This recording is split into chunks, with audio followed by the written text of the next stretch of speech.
They said the job was simple: change the bandages, administer the meds, and never look him in the eye. They said the pay could clear a lifetime of debt in a month. But they didn't tell me why the last 3 nurses vanished without a trace. They didn't tell me that my patient wasn't just a man. He was Nikolai Volkov, the ghost of the Seattle underworld. A man who viewed mercy as a weakness and affection as a death sentence. I walked into the lion's den to save my father. But to survive the night, I had to do the one thing explicitly forbidden in my contract. I had to break the rules. The rain in Seattle didn't wash things clean. It just made the grime slicker. Clara Mitchell stood under the awning of a crumbling bodega in Pioneer Square, staring at the screen of her cracked iPhone. The bank notification was bright red: insufficient funds. Behind that notification was a text message from a number listed only as unknown. You have 48 hours, Clara, or we take the old man's other leg. Her father, Jerry, was currently sitting in a wheelchair in their studio apartment, nursing a broken tibia from the last time he'd missed a payment to the local loan sharks. He wasn't a bad man, just a man with an addiction to the flashing lights of the slots that was bigger than his love for self-preservation. Clara tightened her grip on her umbrella. She was 26, a registered nurse with trauma certification from Harborview Medical Center, and she was drowning. Harborview was a prestigious place to work, but the pay didn't cover the vigorous interest rates the sharks were charging. She needed a miracle, or a crime. Her phone buzzed. It wasn't the sharks. It was a private number. Miss Mitchell? The voice was deep, smooth, and utterly devoid of warmth. Speaking? This is Silas Vane. You applied for the private care position listed on the dark web forum. You have an interview in 1 hour. A car is waiting at the corner of 2nd and Yesler. Do not be late. Tenon. That went dead. Clara's stomach twisted. She hadn't applied on a dark web forum. She had whispered her desperation to a shady orderly at the hospital who claimed to know people who paid cash for discreet medical work.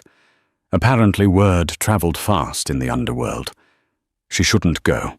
Every instinct screamed that this was how people ended up on the side of a milk carton. But then she thought of her dad, grimacing in pain because they couldn't afford the good painkillers. She walked to the corner. The car was a matte black Mercedes G-Wagon, idling silently. The windows were tinted so dark they looked like oil slicks. The back door clicked open. Clara got in. The driver didn't speak. The interior smelled of expensive leather and gun oil. They drove for 2 hours, leaving the city limits, heading deep into the Cascade foothills where the trees grew thick and the cell service died. They arrived at a gate that looked more like the entrance to a military black site than a home. 12-foot iron fences topped with razor wire. Cameras with red blinking eyes swiveled to track the car. The gate groaned open, revealing a sprawling, brutalist concrete mansion cantilevered over a rushing river. Inside, Clara was escorted into a study that was colder than the rain outside. Silas Vane stood by the fireplace. He was a man made of sharp angles, wearing a suit that cost more than Clara's medical school tuition. He didn't offer a hand. He slid a piece of paper across the mahogany desk. Non-disclosure agreement, Silas said. You sign, you work, you talk, you die. It is legally binding. But we prefer older methods of enforcement. Clara picked up the pen. Her hand didn't shake. Who is the patient?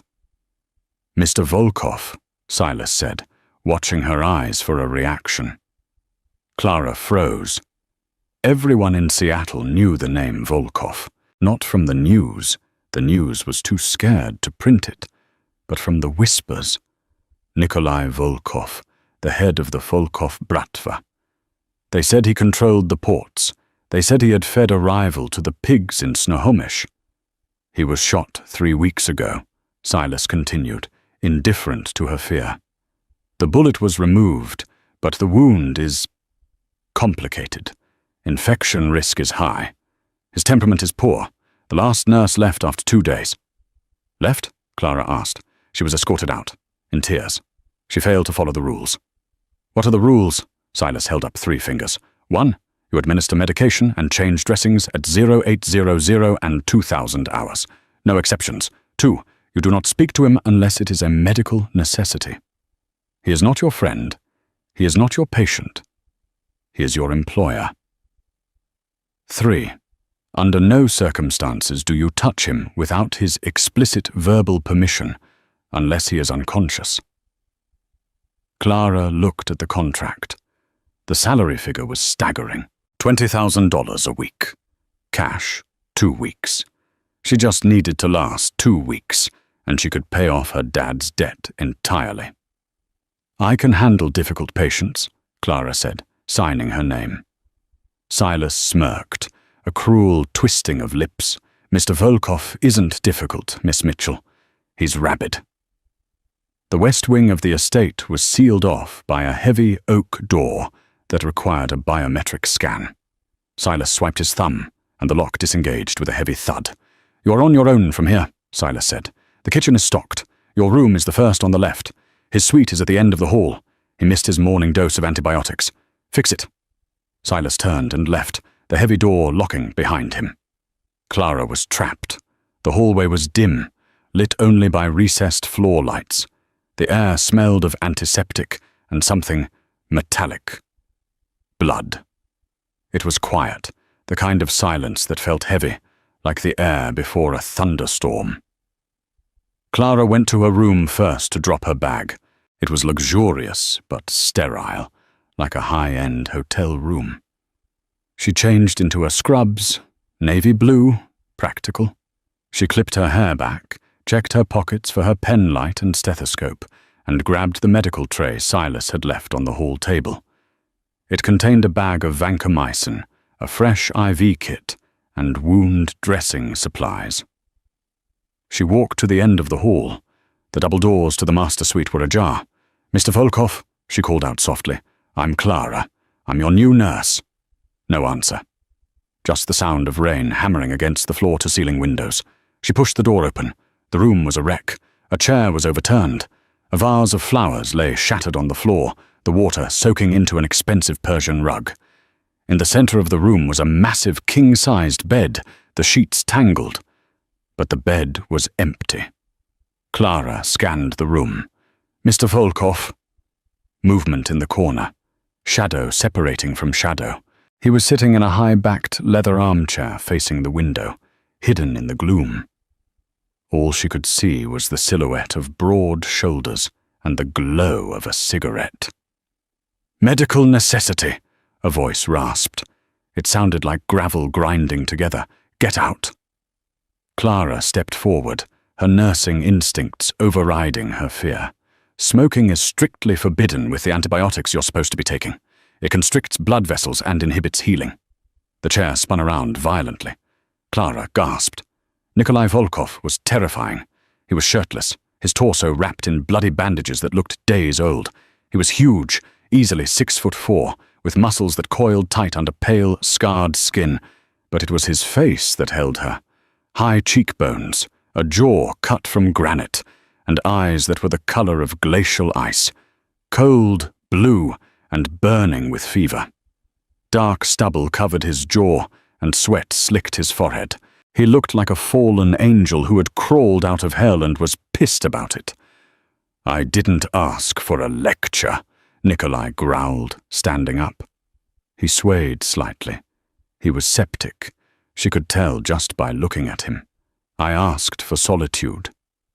You have a fever, Clara said, her voice steady, despite her heart hammering against her ribs. She set the tray down on a side table. And you're bleeding through your dressing. If I don't clean that, you'll lose the tissue, maybe the whole arm. Let it rot, he spat. He took a drag of the cigarette, daring her to stop him. Clara looked at the shattered vase on the floor. This man was in pain, and he was lashing out because it was the only control he had left. He was used to being the predator, and injury had made him feel like prey. I'm not going to let it rot, Clara said, moving closer. Sit down. Nikolai laughed, a dark, humorless sound. He took a step toward her, looming over her, using his size to intimidate. He smelled of tobacco, sweat, and raw masculinity. "Do you know who I am, little nurse?" "I know you're a patient with a resting heart rate of probably 110 and a temperature of 103, Clara fired back, tilting her chin up to look him in the eye. "And I know you're afraid." The room went deadly silent. Nikolai's eyes narrowed. "Afraid?" "Afraid of being weak," Clara clarified. "Now sit down, or I will sedate you, and I'm very good with a needle." For a second, she thought he was going to hit her. His hand twitched. The tension was a physical weight in the room. Then the adrenaline seemed to drain out of him. He stumbled, gripping the back of the chair. The fever was winning. "You have 5 minutes," he gritted out, sinking back into the leather chair. "If you hurt me, I break your fingers." "Deal," Clara whispered. She worked quickly. She knelt beside him, cutting away the soiled bandages. The wound was a jagged tear along his oblique and lower ribs, a graze from a high-caliber round that had taken a chunk of flesh. It was angry, red, and weeping pus. "This needs stitches redone," she murmured, focused on the task. "And a drain." "Just bandage it," he ordered through gritted teeth. Clara ignored him. She cleaned the wound with saline. He flinched, his muscles turning to rock under her hands. "Breathe," she instructed softly. Without thinking, she placed her free hand on his knee to steady him. Rule number 3, do not touch him. Nikolai's hand shot out, grabbing her wrist in a vice grip. His skin was burning hot. "I said," he whispered, his face inches from hers, "bandage it." Clara didn't pull away. She looked at his hand on her wrist, then up into his eyes. "I can't do my job if you're fighting me, Nikolai." Using his first name was a gamble. It was an intimacy he hadn't granted. His eyes widened slightly, surprised by her audacity. He stared at her, really looking at her for the first time. He saw the dark circles under her eyes, the fraying collar of her scrubs, the stubborn set of her jaw. She wasn't like the others. She wasn't shaking. Slowly, he released her wrist. "Do it properly," he muttered, looking away out the window. "But if you linger, you're fired." Clara exhaled a breath she didn't know she was holding. She prepped the needle. She stitched him up, her movements precise and gentle. She set up the IV line for the antibiotics. When she was done, she checked his temperature, 102.8. "I need to check on you in 4 hours, she said, gathering the bloody waste. "Don't come back until morning," he rasped, closing his eyes. "I'll come back when the protocol dictates," Clara said firmly. She walked to the door. "Nurse," he called out just as she reached the threshold. She turned. "Leave the whiskey." He pointed to a decanter on the shelf. "It interferes with the meds," she said. "Leave it." Clara hesitated. Then she walked over, grabbed the crystal decanter of whiskey, and walked out the door with it. "Hey!" he roared, trying to rise. "Hydrate with water, Mr. Volkov," she shouted back, slamming the heavy oak door and locking it from the outside. She leaned against the corridor wall, her legs finally giving way to the trembling. She slid down to the floor, hugging the bottle of expensive whiskey to her chest. She had survived the first hour, and she had just stolen liquor from a mafia don. Inside the room, Nikolai Volkov stared at the closed door. The pain in his side was a dull throb now, better than the sharp agony of before. He looked at his bandaged side. It was neat. Professional. He chuckled, a dry, rusty sound. "She stole my scotch," he whispered to the empty room. For the first time in 3 weeks, he didn't feel the urge to put a bullet in someone. He felt something else. Curiosity. But curiosity was dangerous. For her, because Nikolai knew something Clara didn't. The bullet that hit him wasn't from an enemy. It was from a traitor inside this very house. And by walking through that door, Clara Mitchell had just placed herself directly in the crosshairs.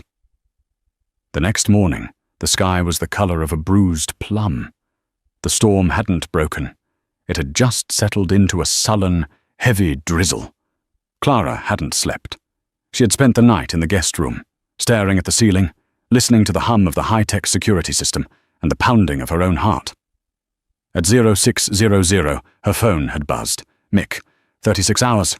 Hope your dad likes walking, because he won't be doing much of it after tomorrow. She had deleted the message, washed her face with cold water, and put her armor back on. The navy scrubs, the tight ponytail, the professional mask. At 0755, she stood outside the oak doors. "Enter!" Nikolai's voice came through the intercom. It was stronger than yesterday, but still edged with pain. Clara swiped her keycard. The room was cleaner than she had left it. Someone, likely the silent staff that moved through the house like ghosts, had cleaned the rug and removed the shattered vase. Nikolai was in the bed, propped up against a mountain of pillows. He was wearing a black t-shirt that clung to his chest, his bandaged arm resting on a pillow. He was working. A laptop was open on his knees, and he was typing with his good hand, his eyes scanning a stream of data that looked like shipping manifests. "You're late," he said without looking up. "It's 0800 exactly," Clara countered, setting the tray down. "Breakfast, oatmeal, fruit, black coffee, and your meds." Nikolai closed the laptop. He looked at the oatmeal with profound disdain. "I don't eat slop." "You need soft foods. Your body is fighting an infection. Digestion takes energy you don't have." Clara picked up the bowl. "Eat." "No." "Mr. Volkov."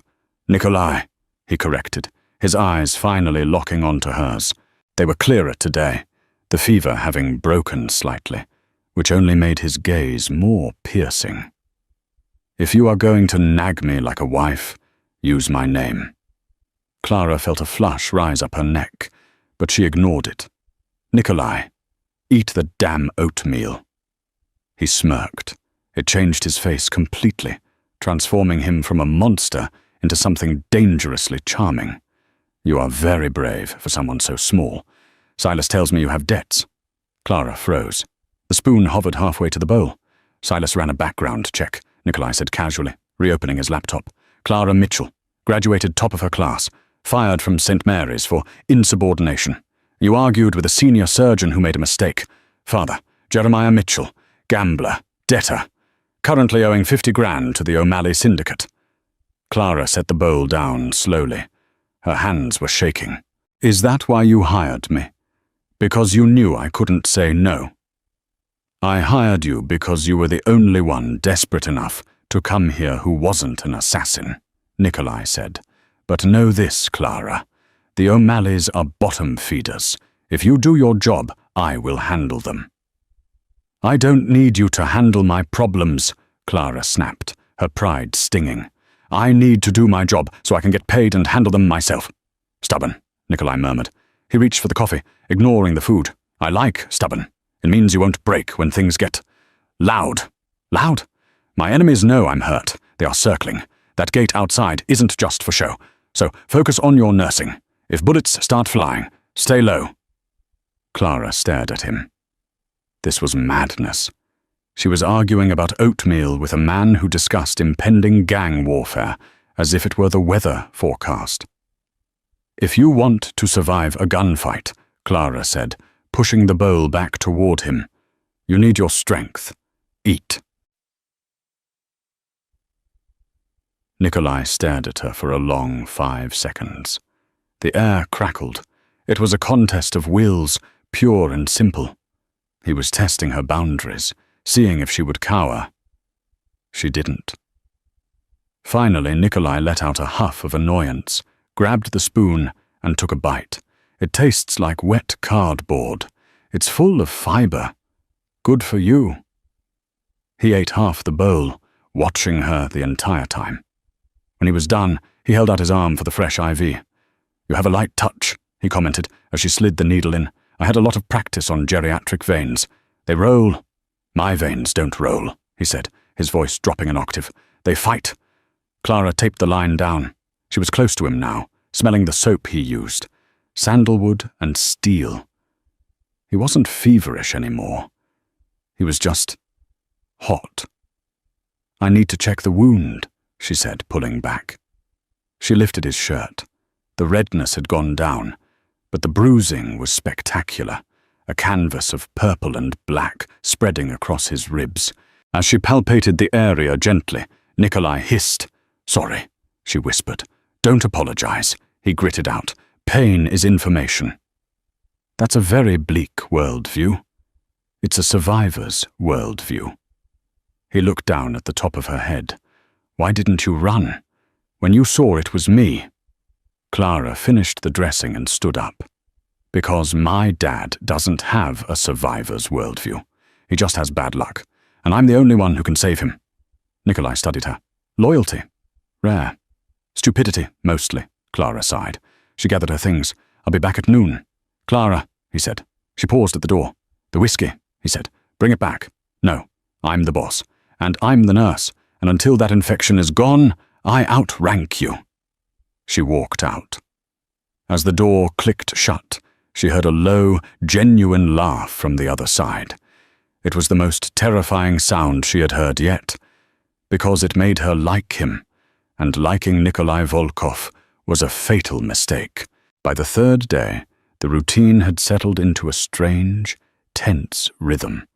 The medication, the dressing changes, the arguments over food, the lingering glances that lasted a second too long. But outside the sanctuary of the West Wing, the atmosphere in the house was shifting. Silas was tighter, more agitated. Security guards with assault rifles were patrolling the hallways now, not just the perimeter. The house felt like a fortress under siege. It was 2 a.m. on Thursday when Clara woke up. She hadn't been sleeping well. The bed was too soft, the silence too deep. She was thirsty. She slipped out of her room, barefoot, wearing only an oversized t-shirt and pajama shorts. She padded down the hallway towards the kitchen.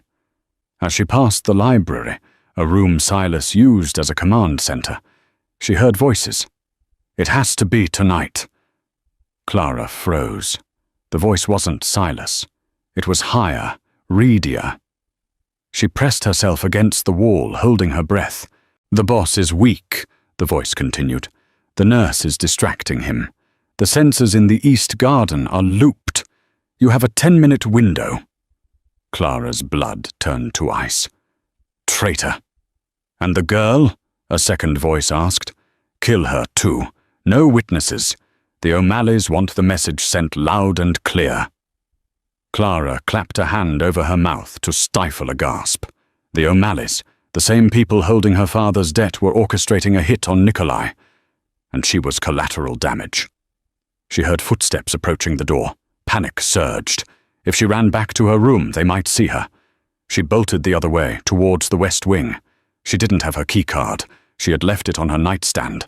She reached the heavy oak door, locked. "Damn it," she whispered, tears stinging her eyes. She looked back. The library door handle was turning. She did the only thing she could think of. She hammered her fist on the wood. "Nikolai! Nikolai!" Behind her, the library door opened. A man stepped out. Arthur, the head of the night security detail. He saw her. His hand went to the gun on his hip. "Miss Mitchell," Arthur said, his voice smooth and deadly. "You should be in bed." I heard a noise," Clara stammered, backing up against the door. "I need to check on the patient." "The patient is fine," Arthur said, walking toward her slowly. "But you look distressed. Why don't you come with me?" He pulled the gun. A silencer was attached. Clara squeezed her eyes shut. "I'm sorry, Dad." Click, beep. The door behind her hissed open. A hand shot out, large, scarred, and incredibly fast. It grabbed Clara by the back of her shirt and yanked her backward into the darkness of the bedroom. Clara stumbled, falling onto the hard floor. Nikolai stood in the doorway, wearing nothing but grey sweatpants.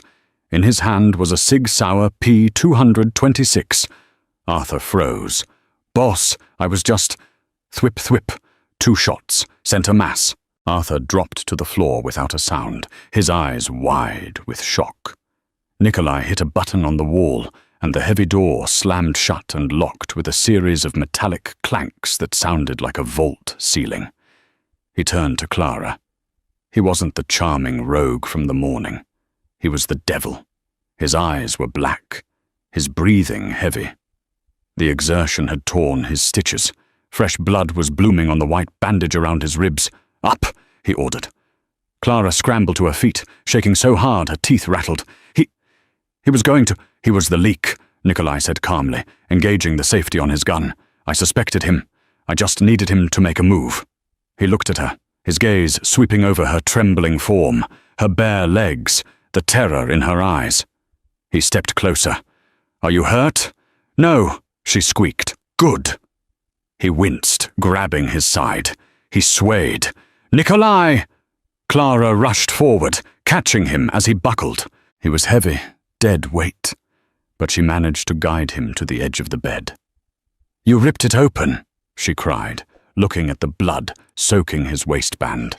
"You idiot! You shot a man and ripped your stitches." "He was going to kill you," Nikolai gritted out, leaning his head back against the headboard. "I don't like people touching my things." Clara paused, her hands hovering over the bandages. "Your things?" "My nurse," he corrected, but the correction lacked conviction. He looked at her then, really looked at her. The adrenaline was fading, leaving a raw, electric tension in the room. They were alone. A dead body was in the hallway. The storm was raging outside. "Clara," he whispered. "I need to get the suture kit," she said, her voice trembling. "Wait." He reached out, his hand cupping her cheek. His thumb brushed over her bottom lip. His skin was rough, calloused, but his touch was shockingly gentle. Rule number 3, do not touch him. But he was touching her. "You heard them," he said softly.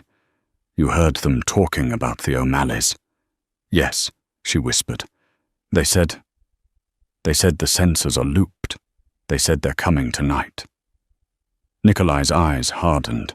He pulled his hand away, the moment of intimacy shattered by the reality of war. "Then we don't have time for stitches," he said, standing up, ignoring the pain. He moved to a hidden panel in the wall, punching in a code. It slid open to reveal a rack of weapons and monitors. "Silas," he barked into a radio. "Code red. The breach is internal. Arthur is down. Sector 4 is compromised. Wake the boys." He turned back to Clara. He grabbed a Kevlar vest from the rack and threw it at her. "Put this on." "What about you?" "I don't need a vest," he said, racking the slide of a shotgun. "I have rage." "Nikolai, you can't fight," Clara shouted, grabbing his arm. "You're bleeding out." He looked down at her hand on his arm. He didn't pull away. He covered her hand with his own. "Clara," he said, his voice low and intense. "Tonight, I am not a patient. Tonight, I am the reason they are afraid of the dark. Now stay close to me. If you see anyone who isn't me or Silas, you scream." The lights in the house suddenly cut out. The room plunged into total darkness. "They're here," Nikolai whispered. He grabbed her hand, interlacing their fingers. "Run!" The hallway was a tunnel of suffocating blackness. The only light came from the occasional flash of lightning, tearing through the sky outside the floor-to-ceiling windows, illuminating the rain that lashed against the glass like shrapnel. Nikolai moved with a silence that shouldn't have been possible for a man of his size, let alone one bleeding through his side. He held the shotgun leveled, guiding Clara with a firm hand on the back of her Kevlar vest. "Stay behind me," he breathed. "If I drop, you take the gun." "I don't know how to shoot," Clara hissed, her heart hammering against her ribs like a trapped bird. "Point and pull. It's a shotgun. You don't need to aim. You just need to mean it." They reached the top of the grand staircase. Below, the foyer was a chaotic dance of flashlight beams cutting through the gloom. Voices shouted orders in rough, jagged English. "Clear the ground floor. Find the boss. Find the girl." "They're inside," Clara whispered, terror seizing her throat. "Not for long," Nikolai replied. He didn't retreat. He advanced. He stepped out onto the landing, silhouetted by a flash of lightning, looking like a vengeful god. "Gentlemen," Nikolai roared, his voice thunderous, echoing off the marble walls. "You seem to be lost." 3 beams of light snapped up toward him.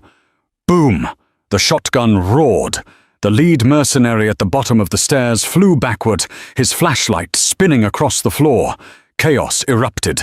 Gunfire erupted from below, bullets chipping the stone balustrade near Clara's head. She screamed, dropping to her knees and covering her head. "Move!" Nikolai grabbed her, hauling her toward the east wing corridor. He fired again, blind, keeping heads down while he dragged her into the shadows. He was slower now. She could hear the wet hitch in his breathing.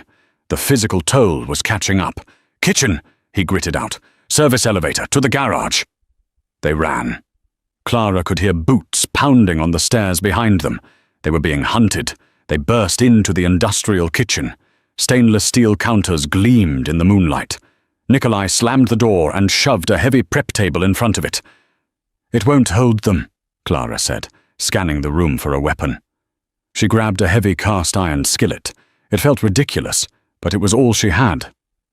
"It doesn't have to," Nikolai gasped. He leaned heavily against the refrigerator, sliding down until he was sitting on the floor. The blood on his side was no longer a stain. It was a steady flow. "Nikolai!" Clara dropped the skillet and fell to her knees beside him. She pressed her hands over the wound, applying pressure. "You're losing too much blood. We need to stop moving. If we stop, we die," he murmured, his eyes fluttering shut. "The code for the elevator. 1984. Nikolai, stay with me." The kitchen door shuddered as someone rammed it from the other side. Then a gunshot blew the lock out. The door swung open. 2 men entered. Tactical gear, night vision goggles. They saw Nikolai on the floor. "Target acquired," the first one said, raising his rifle. Clara didn't think. She didn't calculate. She reacted. She grabbed the cast-iron skillet she had dropped, screamed a sound of pure, primal rage, and launched herself at the man. It was insane. It was suicidal. But the mercenary was expecting a cowering civilian, not a banshee with cookware. He hesitated for a fraction of a second. Clang. Clara swung the skillet with every ounce of desperation in her body, connecting with the side of his helmet. It didn't knock him out, but it staggered him. He stumbled back, his rifle firing wild into the ceiling. The second man turned his weapon toward Clara. Bang! Bang!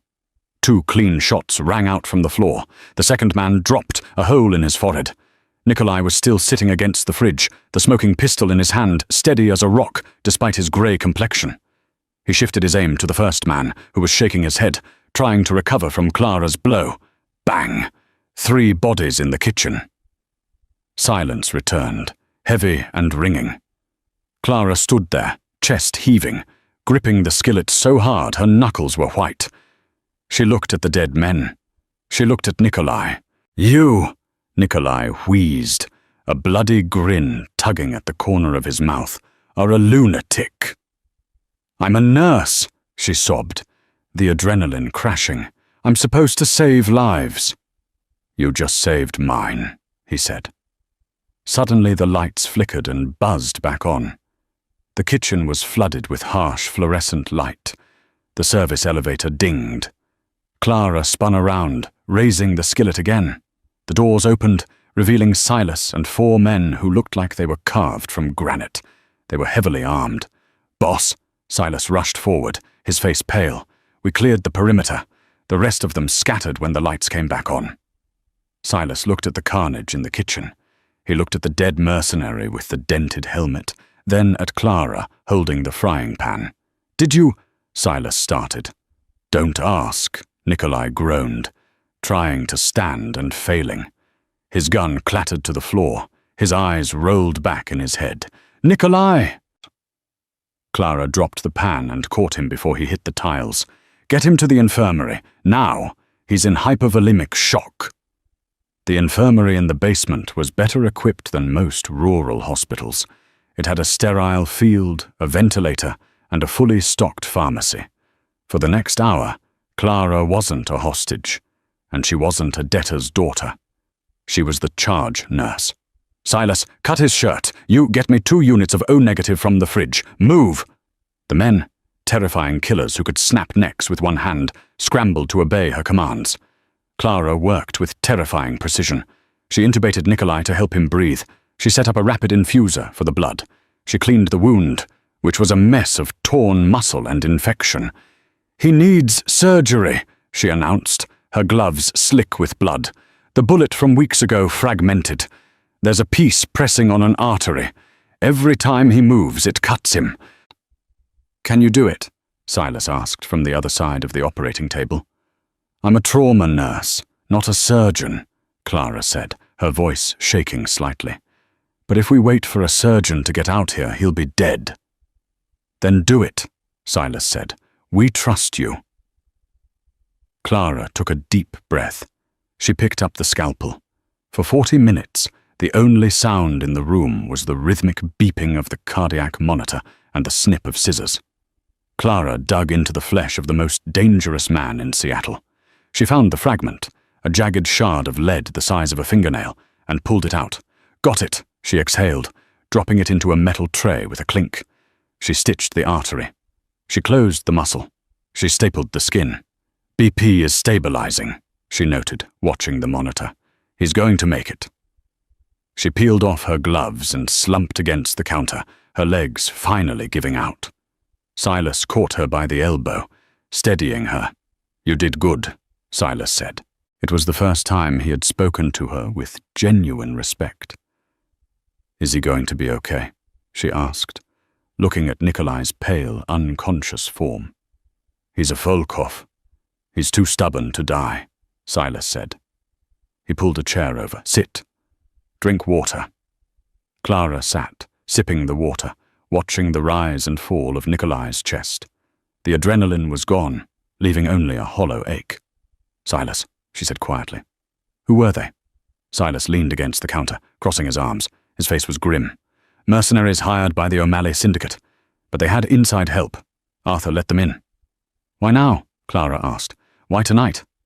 Silas hesitated. He reached into his pocket and pulled out a cell phone. It had a cracked screen. "This was Arthur's phone," Silas said.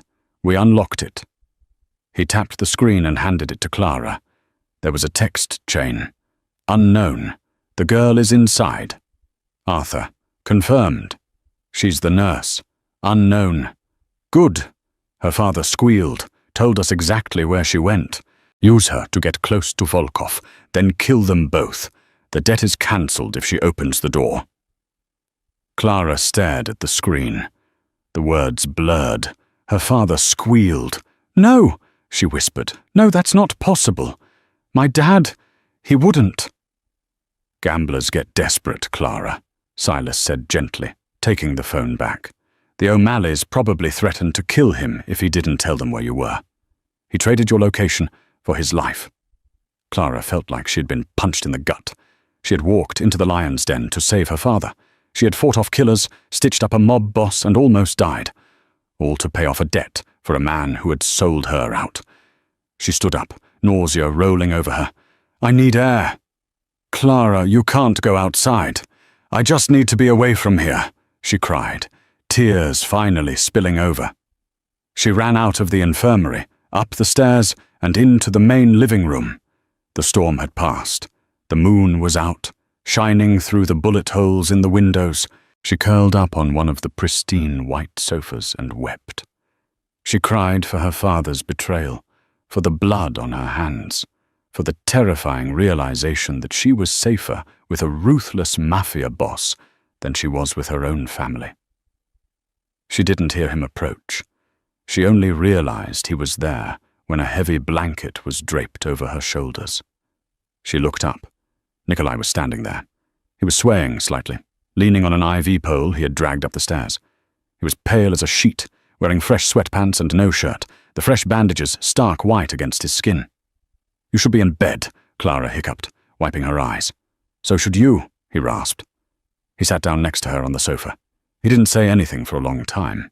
He just sat there, his presence a solid, warm anchor. "Silas told me," Nikolai said eventually. "I'm sorry," Clara whispered. "It's my fault. They came because of me." "They came because they want my territory," Nikolai corrected firmly. "Your father was just a tool they used. Do not take credit for the malice of evil men." He sold me out, Nikolai. My own dad. Nikolai turned his head to look at her. His blue eyes were dark, unfathomable. Family is a bloodline, Clara. Loyalty is a choice. Your father made his choice. He reached out, taking her hand. His grip was weak, but possessive. You saved my life twice tonight, he said. According to the laws of my people, I now owe you a life debt. I don't want a debt, Clara said. I just want to go home, but I don't have a home anymore. No, Nikolai said. You don't. He squeezed her hand. The O'Malleys know who you are now. If you leave this house, you're dead. If you go back to your father, you're dead. Clara looked at him, fear returning. So I'm a prisoner? No, Nikolai said. He lifted her hand, bringing it to his lips. He kissed her knuckles, his eyes never leaving hers.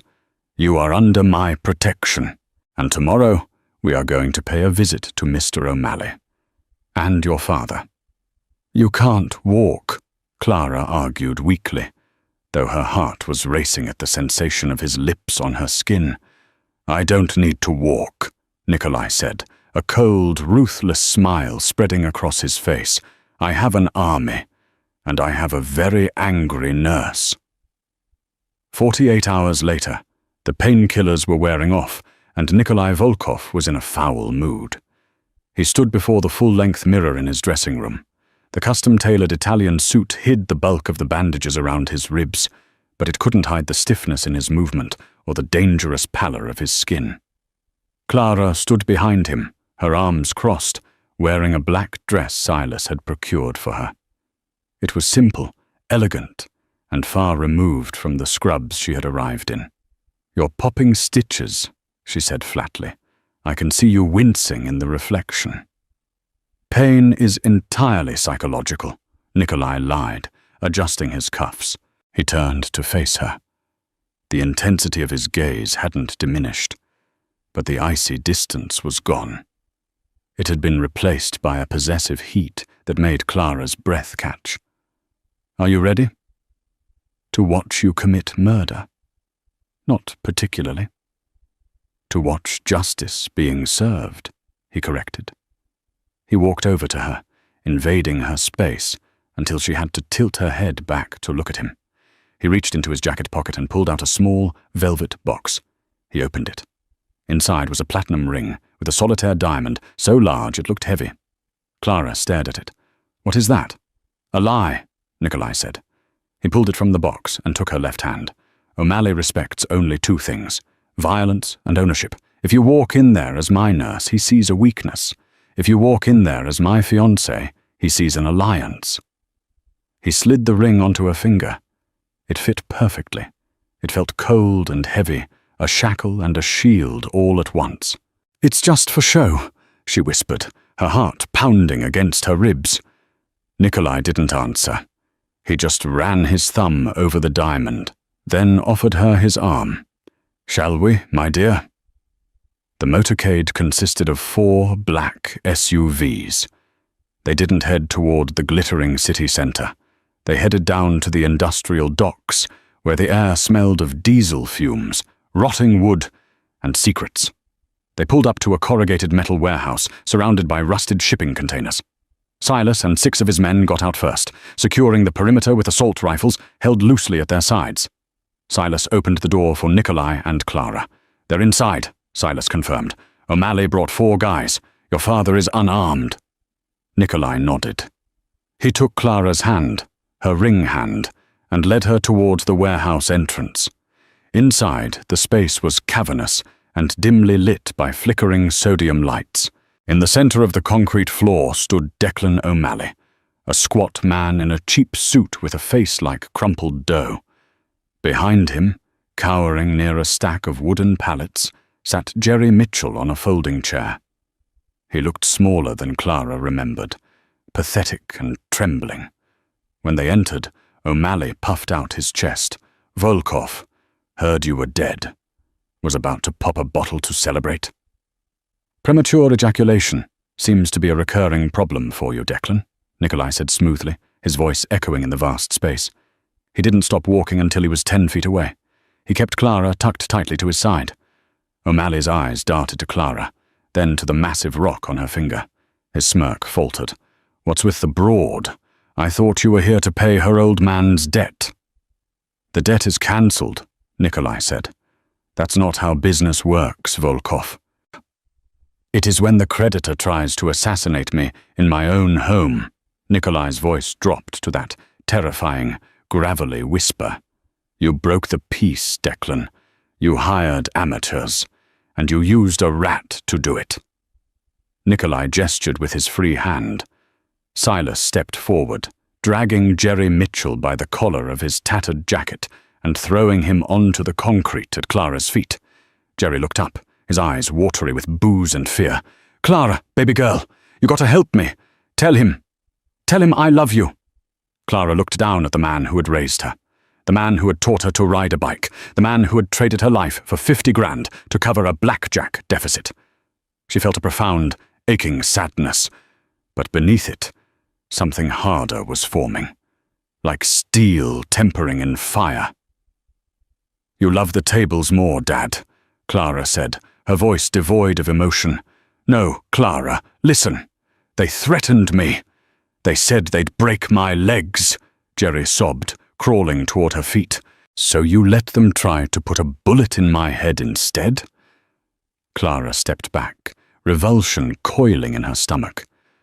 "I went into that house to save you. I almost died for you, and you sold me out." She looked up at Nikolai. "I'm done with him." Nikolai nodded slowly. He looked at O'Malley. "You wanted $50,000 for the Mitchell debt. Here is my counteroffer." Nikolai raised his right hand. He held a gold-plated lighter. He flicked it open. Silas and his men raised their rifles simultaneously. The metallic clack, clack, clack of safeties, disengaging, filled the warehouse. O'Malley's men reached for their waistbands, but they were too slow. They were outgunned 3-1. "Wait, Volkov, wait. We can talk business," O'Malley stammered, putting his hands up. "We just did," Nikolai said. He dropped the lit lighter onto a trail of liquid on the floor that Clara hadn't noticed before. Accelerant.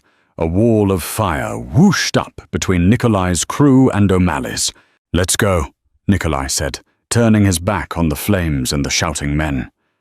They walked out of the warehouse as the fire alarm began to shriek. Silas and the men stayed behind to ensure the negotiation concluded permanently. Outside, the sea air felt cleaner, even mixed with the smoke. Nikolai leaned heavily against the SUV, his face grey with pain. The adrenaline was gone. "You okay?" Clara asked, instinctively reaching for his wrist to check his pulse. He caught her hand. "I'm fine. The debt is gone, Clara. You are free." Clara looked back at the burning warehouse, then down at the ring on her finger. She thought about her tiny apartment, the overdue bills, the constant fear. Then she looked at Nikolai Volkov, the monster of Seattle, the man who had shielded her body with his own when the bullets started flying. "No," Clara whispered, stepping closer to him, threading her fingers through his. "I'm not free, and this ring isn't a lie." Nikolai stared at her, his blue eyes searching hers for any sign of hesitation. He found none. "You break all the rules, little nurse," he murmured. "Only the ones that don't matter." He pulled her in, his arm going around her waist, ignoring the protest of his own torn flesh. He kissed her, hard and deep, right there on the docks under the watchful gaze of his army. It tasted of smoke, danger, and a future that was terrifyingly bright. She had walked into the lion's den a victim. She was walking out a queen, and God help anyone who tried to touch what was hers. And that is the story of how Clara Mitchell went from drowning in debt to ruling the Seattle underworld beside the man everyone feared. It's a twisted tale that proves loyalty isn't about bloodlines, it's about who is willing to bleed for you. And sometimes the safest place to be is in the arms of the most dangerous man in the room. If you enjoyed this dark, twisty mafia romance, please smash that like button. It really helps the channel grow. Leave a comment down below. Do you think Clara made the right choice in the end? And don't forget to subscribe and ring the notification bell so you never miss another story. Thanks for watching.